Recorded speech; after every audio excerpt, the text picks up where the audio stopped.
pada materi kali ini, kajian kali ini, ada beberapa yang menjadi sandaran dalam penyampaian kajian kita. Yang pertama adalah kitab karangan Syekh Al-Allamah Muhammad bin Shalih Al-Utsaimin, ulama besar Saudi Arabia yang meninggal tahun 2001 Masehi. Judulnya Al-Khilaf Bainal Ulama. Al-Khilaf Bainal Ulama. Ini dia. Walaupun yang Anda miliki, kitab yang saya miliki berupa fotokopian dari PDF. Belum sempat membelinya dalam bentuk yang asli. Tidak tahu apakah ini ada terjemahnya atau tidak. Tapi karena ini kitab lama, biasanya ada terjemahnya. Cari saja. Cari saja terjemahnya di toko buku yang menjual buku-buku agama. Kemudian yang kedua, kitab karangan Ibnu Taimiyah, Raf'ul Malam Anil A'immatil A'lam. Raf'ul Malam Anil A'immatil A'lam.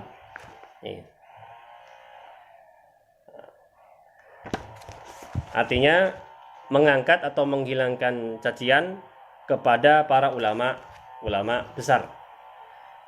Ya, maksudnya di sini Ibnu Taimiyah berusaha menghilangkan cacian yang ditujukan kepada para ulama besar. Cacian-cacian yang muncul karena ketidaktahuan. Kenapa ulama ini mengeluarkan fatwa, mengeluarkan pendapat kok bisa berbeda-beda? Kenapa ulama ini ya satu dengan yang lain, ulama satu, ulama dua, ulama tiga kok bisa beda-beda pendapat? Sehingga biasanya kalau tidak tahu, orang yang nggak tahu itu mencaci, oh bodoh si ulama ini, masa nggak tahu? Oh ini gimana sih ulama ini kok hadis gitu aja nggak tahu? Nah, maka beliau Ibnu Taimiyah menulis kitab ini, Raf'ul Malam Anil A'immatil A'lam. Ini sekitar tahun 2007, ya, 2008 saya pernah memiliki terjemahnya. Terjemahnya belum sempat saya baca. Mungkin ini masih ada. Cari aja yang terjemahnya Raf'ul Malam Anil A'immatil A'lam. Cari aja dalam toko-toko buku yang penerbit seperti Pustaka Imam Syafi'i, Sahifah, atau Dar An-Naba, atau Al-Kausar. Nah, coba di toko-toko buku seperti itu, insya Allah ada, cari aja. Baik, tidak lama-lama, langsung kita teruskan.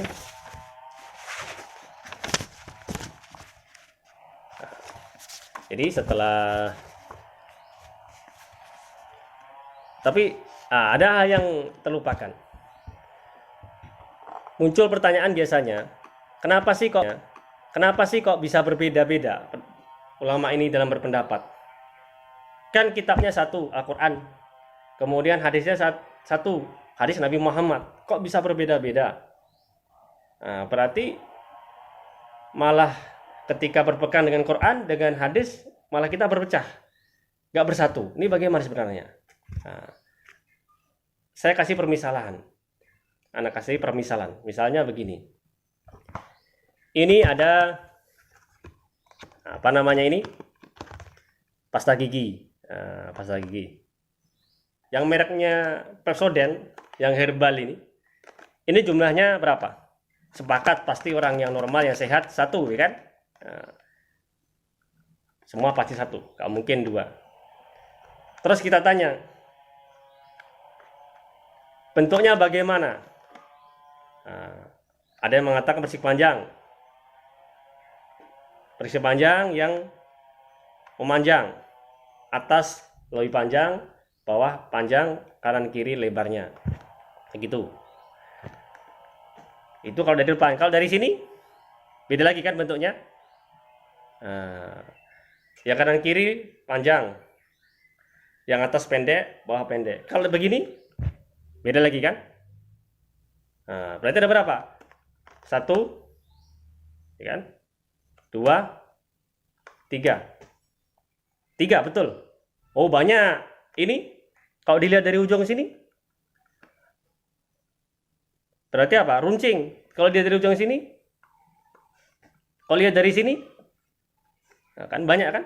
1, 2, 3, 4, 5. Ini aja ada 5. Nah, ternyata satu benda saja pasta gigi tadi ini memiliki banyak bentuk. Jadi satu benda aja orang bisa memiliki penafsiran yang berbeda-beda. Nah, begitulah logika sederhananya. Baik, kita lanjutkan lagi. Ya, jadi setelah Syekh Utsaimin memulainya dengan pembukaan dengan khutbatul hajah, kemudian ayat yang sering dibaca dalam pembukaan khutbah. Kemudian beliau mengatakan seperti ini. Fa innahu qad yusiru hadzal mawdu' at-tasa'ul ladal katsirin. Jadi tema mengenai ikhtilaf atau perbedaan di kalangan para ulama itu sering memunculkan banyak pertanyaan pada semua orang. Wa qad yas'alu al-ba'du limadha hadzal mawdu' wa hadzal unwan alladhi qad yakunu ghairuhu min masailid dini ahammu minhu. Mengapa kita harus membahas ini, tema ini? Sedangkan pembahasan yang lain dalam permasalahan-permasalahan agama yang lebih penting daripada ini, pembahasan ini tadi ada. Nah, jadi di tahun itu ketika Syekh mengarang ini, tentunya di tahun 2001 sebelum dia wafat, itu sudah menunjukkan banyak pertanyaan. Nah, kenapa kok membahas ini? Kenapa nggak membahas yang lain saja yang lebih penting daripada membahas ikhtilaf di antara para ulama? Kemudian beliau meneruskan, walakin hadzal unwan wa khassatan fi waqtina al-hadir yushkilu bala katsirin minan nas. Ya, tetapi pembahasan ini, tema ini, bahkan secara khusus di waktu kita sekarang. Nah, bayangkan di waktu Syekh Utsaimin ini mengarang, tentunya sebelum tahun 2001, itu menyibukkan, maksudnya membuat bingung pikiran manusia. Jadi di tahun itu, sebelum era tahun 2001, pembahasan ini sebenarnya sudah membuat bingung, membuat orang tuh bertanya-tanya tentang masalah ikhtilaf ini. Nah, padahal itu zaman sebelum ramainya medsos seperti sekarang, apalagi sekarang tentunya. Medsos yang luar biasa, mudah sekali orang berpendapat, berfatwa, bahkan muncul istilah mufti medsos dan sebagainya, yang semakin membuat runyam pemahaman masyarakat kita. Pembahasan ikhtilaf ini tidak cuman membuat bingung, menyibukkan pikiran orang awam, tetapi orang yang bergelut di dunia ilmu, para thalibul ilmi pun juga bingung juga. Para thalibul ilmi pun juga bertanya-tanya tentang bahasan ini. Nah, awam saja, apalagi thalibul ilmi, apalagi sekarang. Nah, kita bisa melihat orang-orang yang belajar di pesantren atau di kajian-kajian itu masih belum paham mengenai ikhtilaf ini, sehingga sering terjadi perdebatan yang tidak kunjung selesai, bahkan terjadi malah persisian, ya, sehingga dilihat tidak baik, tidak bagus, apalagi orang yang melihatnya di luar Islam. Ini sangat kita sayangkan, makanya pembahasan kita ini perlu sekali. Wa dzalika annaha kasurat fi wasail i'lam nashrul ahkam wa bathuha bainal anam. Karena saya meneruskan, banyaknya penyebaran mengenai tentang hukum-hukum ya melalui media-media internet, media-media massa di antara manusia. Jadi banyak sekali disebarkan melalui media-media tentang hukum-hukum agama. Nah, bayangkan ini di masa Syekh Utsaimin, apalagi zaman sekarang. Mudah sekali orang di tempat tidurnya dengan buka HP-nya, tulis sana tulis sini, sehingga membuat bingung runyam masyarakat. Wa asbahal khilafu baina qawli fulanin wa fulanin masdarun tashwish. Sehingga karena mudahnya orang menyebarkan hukum-hukum fatwa-fatwa di tengah-tengah manusia, perbedaan antara satu pendapat dengan pendapat yang lain, perbedaan antara satu orang dengan orang yang lain, itu menjadi sumber dari runyamnya masalah, menjadi perselisihan, perdebatan. Bal tashkik inda katsiri minan nas, bahkan menjadikan orang ragu-ragu. Semakin banyak tahu semakin ragu-ragu, bukan semakin mantap. Ini kan salah. Agama ini datang, hukum ahkam ini menjelaskan kepada umat supaya orang semakin punya pegangan. Ini malah semakin bingung. Yang satu bilang A, satu bilang B, satu bilang boleh, satu bilang nggak boleh, satu bilang wajib, satu bilang haram, satu bilang mubah, satu bilang makruh. Ini kan pusing orang. Nah, ini kan efeknya yang lebih parah lagi, orang malah semakin apatis, gak peduli, terserah sana. Saya mau amal sendirilah. Hanya Allah yang menentukan, misalnya seperti itu. Naudzubillah. La siyama minal amah alladzina la ya'rifuna masadirul khilaf. Lebih parah lagi, runyamnya masalah ini terjadi pada orang awam yang tidak tahu mengenai sumber-sumber khilaf, sumber ikhtilaf. Lihadza ra'aitu wa billahi asta'in an atahaddasa fi hadzal amri alladzi law fi nadari sya'nun kabirun indal muslimin. Maka menurut pandanganku, ya menurut pandangan Syekh Utsaimin, setelah meminta tolong kepada Allah, aku ingin membahas, berbicara tentang perkara ini, ikhtilaf, jadi perkara ikhtilaf di antara para ulama, sumber-sumbernya, sebab-sebabnya. Yang menurut pandanganku itu adalah perkara yang besar di tengah kaum muslimin. Jadi ini yang menjadi pandangan Syekh Utsaimin.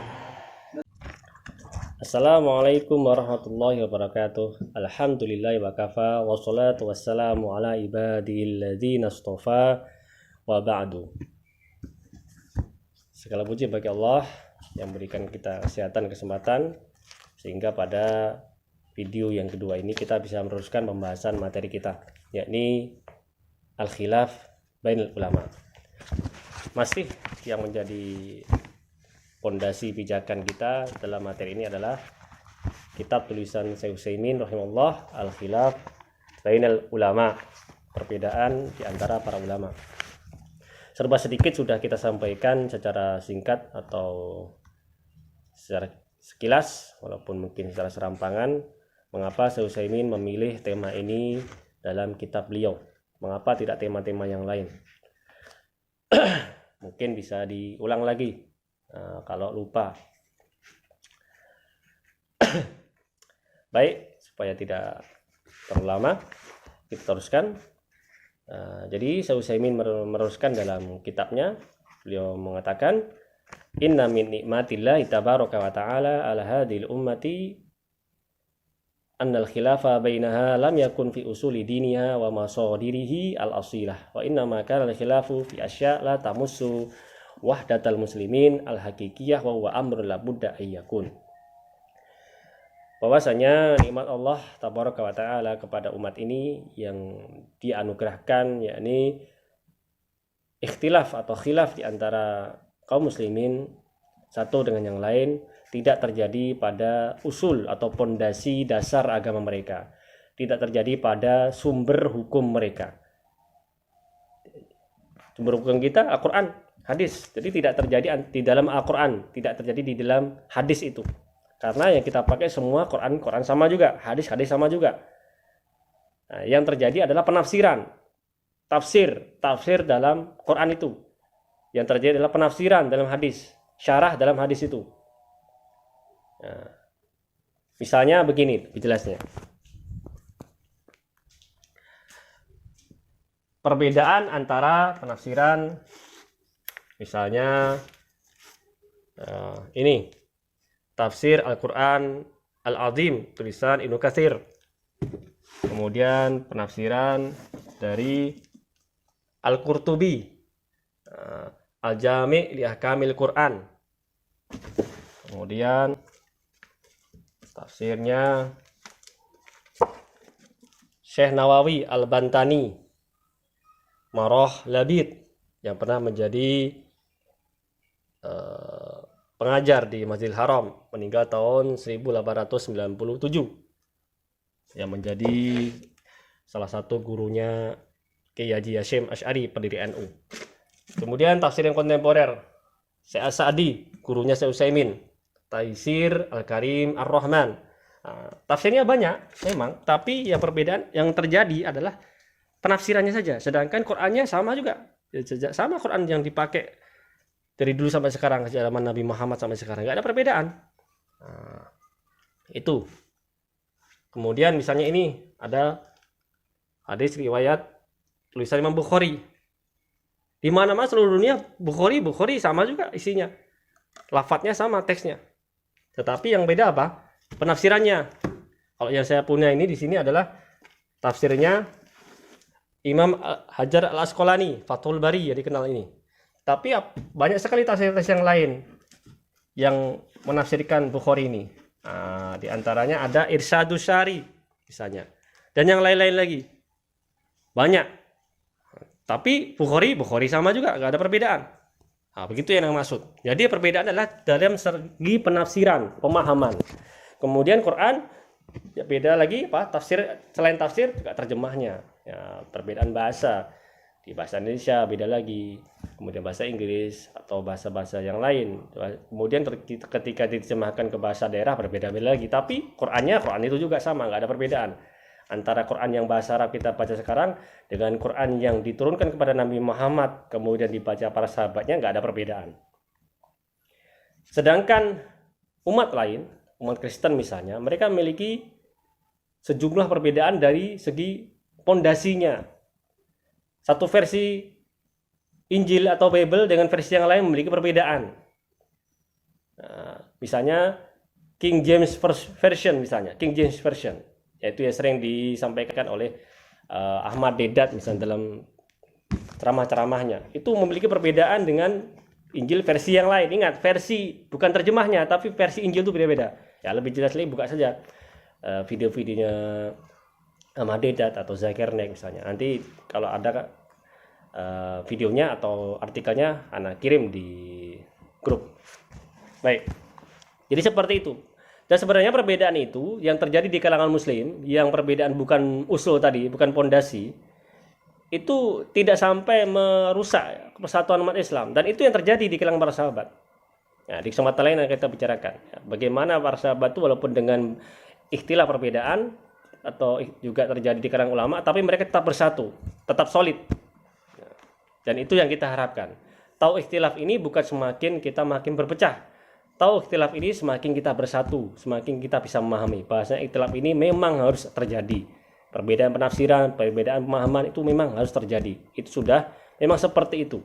Nah, selama itu bukan dalam segi fondasi atau sumber pengambilan hukum tadi. Baik, supaya nggak perpanjang lebar, kita lanjutkan. Semoga nggak ngantuk ya. Kalau ngantuk matikan sebentar, lanjutin lagi nanti. Jadi setelah menyampaikan tadi, Syekh Utsaimin mengatakan bahwasanya dia telah mengumpulkan beberapa poin tentang pembahasan kita, pembahasan ini. Yang pertama yakni minal ma'lum inda jami'il muslimin mimma fahimuhu min kitabillahi wa sunnati rasulih anna Allah ta'ala ba'atha Muhammadan sallallahu alaihi wasallam bil huda wa dinil haq. Sebagaimana kita pahami sebagai seorang muslim yang pemahaman itu berasal dari Al-Qur'an dan berasal dari hadis, bahwasanya Allah mengutus Nabi Muhammad dengan membawa petunjuk dan agama yang benar. Wahada yatadammanu ayyakuna Rasulullah sallallahu alaihi wasallam qad bayyana hadzal din bayanan syafiyan kafiyan la yahtaju ba'dahu ila bayanin. Hal ini juga mencakup bahwasanya Rasulullah itu telah menjelaskan agama ini, menjelaskan agama Islam dengan penjelasan yang sempurna, penjelasan yang tidak perlu penjelasan lagi, yang cukup. Sehingga tidak perlu penjelasan lagi setelah Rasul menjelaskan. Li'annal huda bimakna yunafi at-tulalah bikulli ma'aniha. Karena makna huda, bahasa Rasul membawa huda bimakna yunafi kulla dinin batilin la yartadihi Allahu azza wa jalla wa rasul. Jadi agama yang benar. Jadi Rasul tadi membawa petunjuk dan agama yang benar. Jadi kalau petunjuk itu atau huda tadi maknanya menolak, menafikan, menolak semua yang sesat itu, ditolak, sudah ada petunjuk, kita ambil petunjuk itu, nggak perlu lagi kesesatan itu. Sedangkan agama yang benar artinya menolak semua agama yang batil, sudah ada agama yang benar, kita ambil agama yang benar. Itu maksudnya agama yang nggak benar, yang tidak diridhoi Allah. Wa Rasulullahi bu'itsa bil huda wa dinil haq. Sedangkan Rasul tadi diutus dengan membawa huda, ini petunjuk tadi yang menolak semua yang sesat, dan juga membawa agama yang benar, berarti telah juga menolak semua agama yang nggak benar. Jadi sudah ada petunjuk, sudah ada agama yang benar. Dua-duanya kita ambil, nggak perlu yang lain, nggak perlu petunjuk yang lain, nggak perlu agama yang lain. Wa kana nasu fi ahdihi salawatullahi wa salamu alaihi yarji'una 'inda tanazu'i ilaihi fayahkumu bainahum wa yubayyinu lahum al-haqqa sawa'un fima yakhtalifuna fihi min kalamillahi aw fima yakhtalifuna fihi min ahkamillahi allati lam yanzil hukmuha. Tsumma ba'da dzalika yanzil Qur'an mubayyinan laha. Dulu, jadi manusia di zaman Rasul masih hidup, ketika ada permasalahan, ketika adalah perselisihan di antara mereka, tentunya para sahabat terjadi perselisihan tentang suatu perkara, tentang suatu masalah. Maka kalau ada permasalahan itu, kemana mereka akan bertanya? Kemana mereka akan minta solusi? Tentunya kepada Nabi. Nabi hidup di antara mereka. Nabi, gimana nih solusinya? Apa yang harus kami lakukan? Jalan keluarnya apa? Nah, kemudian Rasul menjelaskan, yang benar itu begini-begini. Yang betul itu seperti ini, solusinya ini, jalan keluarnya begini-begini. Baik perselisihan itu, perbedaan antara satu orang dengan orang yang lain, antara satu sahabat dengan sahabat yang lain, itu dalam masalah memahami kalamullah, memahami Quran. Ini maksudnya tafsirnya apa nih? Maksudnya ayat ini apa? Tanya kepada Nabi, jelaskan maksudnya seperti ini. Nah, atau mengenai hukum misalnya dalam zakat misalnya, hukum misalnya tentang suami istri dalam masalah pernikahan, hukum misalnya dalam masalah perang, harta rampasan perang itu bagaimana hukumnya ini, harus bagaimanain. Nah, Rasul juga menjelaskan hukumnya seperti ini. Nah, nanti ada penjelasannya sekilas ya. Atau ketika Rasul nggak bisa menjelasin, menunggu wahyu. Wahyu datang kepada Rasul, kemudian Rasul menjelaskan ba'da wafati Rasul ikhtalafat al-ummah fi ahkami syariah allati la taqdi ala usuli syariah wa usuli masodiriha. Tetapi setelah Rasul itu meninggal, setelah Rasul wafat, umat kan masih ada perselisihan tuh, permasalahan. Kan umat permasalahannya nggak mungkin habis. Orang bisa meninggal, tapi permasalahan tetap akan terus ada. Terus bagaimana itu? Jadi umat masih berselisih. Sedangkan Quran dan hadis untuk menjawab permasalahan itu secara tekstual, jadi kalau misalnya ada permasalahan langsung kita cari di Quran, cari di hadis, sekilas kok nggak ada. Kita mau tanya sama siapa? Nabi udah nggak ada, udah meninggal. Jadi terjadi seperti itu, terjadi perbedaan antara mereka. Walakinnau ikhtilafun sanubayyinu insyaallahu ba'du asbabihi. Jadi ikhtilaf itu akan dijelaskan nanti sebagian sebabnya, kenapa itu muncul, kenapa sebab ikhtilaf itu ada oleh Syekh Utsaimin nanti. Wa nahnu jami'an na'lamu ilmal yakin annahu la yujad ahadun min dawil ilmi al-mawthuq bi ilmihim amanatihim wa dinihim yukhalifu ma dalla alaihi kitabullahi wa sunnatu rasulih sallallahu alaihi wasallam an amdin wa qasdin. Lianna man ittasafu bil ilmi wa diyanati fala budda ayyakuna ra'iduhum al-haq wa man kana ra'iduhu al-haqqa fa innallaha sayuyassiruhu lahu. Nah, ini poin penting nih sebelum saya akhirin ya. Kita semua, ini kaum muslimin, memahami dengan ilmu yakin, dengan pasti, gak ada keraguan, bahwasanya tidak ada satu orang pun yang punya ilmu yang memang diyakini keilmuannya, misalnya para ulama madhab, 4 madhab itu yang terkenal ya, dari Hanafi, Maliki, Syafi'i dan Hambali misalnya, 4 ulama itu, dan juga dikenal dengan amanahnya ilmu itu ya, amanah beliau menyampaikan jadi tidak cuman ilmunya yang hebat, tapi juga keamanan mereka, jadi dan juga atau bahasa ringkas ketakwaan mereka gak diragukan lagi, dipersaksikan oleh umat, ditulis dalam buku-buku para ulama. Jadi para ulama yang berilmu tadi, yang bertakwa tadi, tidak mungkin ketika menyampaikan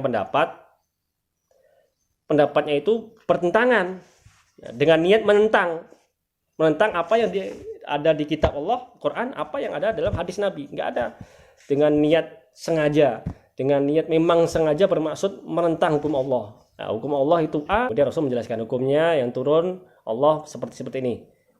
Ayat Qurannya telah turun padaku menjelaskan seperti ini. Wa ma aktsara ma naqra'u fil Qur'an qaulahu. Nah, contohnya supaya jelas ya, contohnya begini misalnya. Dengan kalimat yas'alunaka an kadza.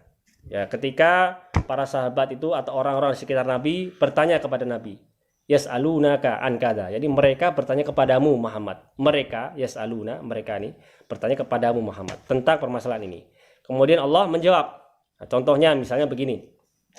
Di surat Al-Maidah ayat 4. Nah, bisa dicek. Karena nggak baca semuanya, depan-depannya aja. Kalau lama buka aja Quran buka di HP-nya itu. HP-nya pakai Quran dibuka gitu kan. Jadi sedikit banyak berpahala HP-nya. Sarana untuk menambah kita berpahala. Sarana untuk menambah pahala kita. Ketika di surah Al-Maidah ayat 4. Yas'alunaka madza uhilla lahum. Ingat, lihat itu ucapannya. Yas'alunaka madza uhilla lahum. Mereka bertanya kepadamu Muhammad, apa yang halal bagi mereka, apa yang dihalalkan bagi mereka. Nah, itu sendiri itu. Surah Al-Maidah ayat 4. Kemudian di surat Al-Baqarah ayat 219. Wa yas'alunaka madza yunfikuna qulil afu. Nah, dan mereka bertanya kepadamu Muhammad, apa yang harus mereka belanjakan, apa yang mereka harus infakkan. Allah menjawab qulil afu. Nah, tabu sendiri ya. Kemudian di surat Al-Anfal ayat yang pertama. Yas'alunaka 'anil anfal. Mereka bertanya kepadamu Muhammad tentang harta rampasan perang. Kemudian juga di surat Al-Baqarah ayat 189. Yas'alunaka 'anil ahillah. Mereka bertanya kepadamu Muhammad tentang bulan sabit. Nah, tentang puasa yang sebentar lagi kita akan lakukan. Kemudian di surat Al-Baqarah ayat 217. Yas'alunaka 'anisyahril harami qitalin fi. Mereka orang-orang itu bertanya kepadamu Muhammad tentang bulan haram yang terjadi perang di dalamnya. Nah, jadi semuanya menggunakan kata yas'alunaka. Mereka bertanya kepadamu. Nah, tentunya mu di sini adalah Muhammad. Jadi ketika ada permasalahan, ketika ada hal yang tidak mereka tahu, ada persisian, mereka akan langsung bertanya kepada Nabi, karena Nabi masih hidup. Dan contoh-contoh yang lain, contoh ayat yang lain masih banyak. Kemudian saya meneruskan di Quran, di hadis itu hukumnya A, terus kemudian dia sengaja menentang dengan niat menentang hukum itu mengeluarkan pendapat hukum yang lain B misalnya, bahkan C atau D. Berbeda jelas. Jadi niat ini hukumnya ini begini boleh, misalnya di Quran, di hadis misalnya boleh. Oh aku nggak cocok nih, apa hukum boleh? Padahal masyarakat ini perlu hukum yang lain, gak cocok lagi nih. Dia sengaja menentang itu. Nah, maka dia pilih hukum haram misalnya. Atau kebalikannya, di Quran, hadis bilang hukumnya haram. Ini hukumnya haram nih. Haram, di hadis haram juga. Kemudian dia sengaja dalam hati, ini gak pas nih untuk masyarakat. Kalau haram nanti begini-gini nih, nanti gak cocok nih. Nah, nanti aku gimana nanti gak bisa kerja, misalnya gak dipakai orang lagi. Aku pilih boleh aja lah, mubah aja lah. Nah, gitu. Atau minimal kalau gak mubah terlalu ini ya kurang berkesan, mungkin kita bahkan bisa wajib lah ini hukumnya nih supaya aku lebih dapat keuntungan lagi lah. Nah, misalnya begitu misalnya. Jadi nggak ada niat. Jadi kita pahami bahwasanya ulama ketika mengeluarkan pendapatnya, menyampaikan fatwanya itu bukan karena apabila ulama itu memang orang yang bertakwa, orang yang berilmu, itu ketika mengeluarkan pendapat fatwa tidak dengan niat untuk melawan Quran, tidak dengan niat untuk melawan hadis, sengaja melawan, tujuannya menentang misalnya, bukan itu.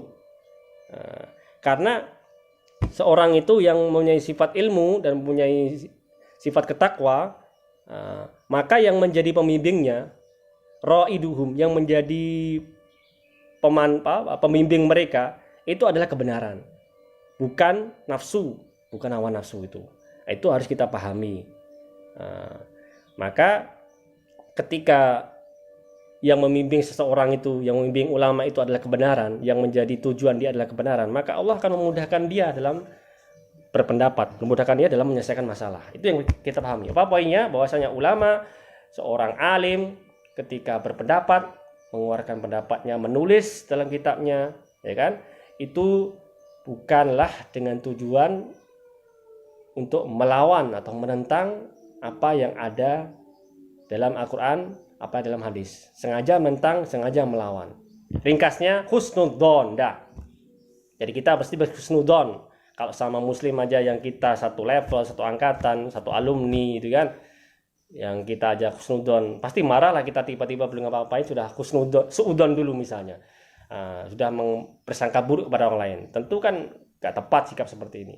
Apalagi pada ulama yang telah mencurahkan ilmu